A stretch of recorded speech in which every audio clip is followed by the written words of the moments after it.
ప్రధానంగా ప్రభుత్వం నుంచి ఏమో మీరు లొంగిపోయారని చెప్పేసి ప్రభుత్వం నుంచి వాదన వినిపిస్తూ ఉంది, మీడియాలో కూడా చర్చ అంతా జరుగుతుంది. కానీ రీసెంట్గా 2-3 రోజుల నుంచి మీరు మాత్రం మేము లొంగిపోలేదు, అరెస్ట్ చేశారని చెప్పేసి అంటున్నారు. అసలు దీనికి అసలు ఎక్కడ పొంతలు గుర్తులేదు, దీనికి కొంచెం క్లియర్గా చెప్పగలుగుతారా? చెప్పగలుగుతాము. నేను ఫస్ట్ 1వ తారీఖు ఫిబ్రవరి 1వ తారీఖు నాడు బయటకు వచ్చిన. ఫిబ్రవరి 1, 2020. నాకు పరిచయం ఉన్నటువంటి వ్యక్తుల సంబంధంలో ఉన్నాను. ఓకే. అయితే అది ఎట్లా తెలిసిందనేటువంటిది ఇప్పటికీ ఒక మాయా ప్రశ్నకం ఉంది. ఓకే. అయితే మేము ఆధారపడ్డ వ్యక్తులు ఎస్ఐబి దృష్టిలో ఉండొచ్చు, పోలీసుల దృష్టిలో ఉండొచ్చు.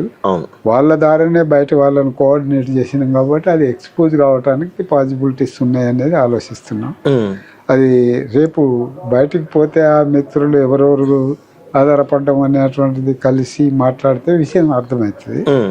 అయితే మేము ఇంకా లోతుగా ఎస్ఐబి చాలా యాక్టివ్గా ఇక్కడ పనిచేస్తున్న నేపథ్యంలో మేము ఇంకా లోతుగా ఆలోచించుకుంటే వీళ్ళ మీద ఆధారపడకుండా బయట శక్తుల మీద ఆధారపడే విధంగా మేము ప్లాన్ చేసుకోవాల్సిన అవసరం ఉండే.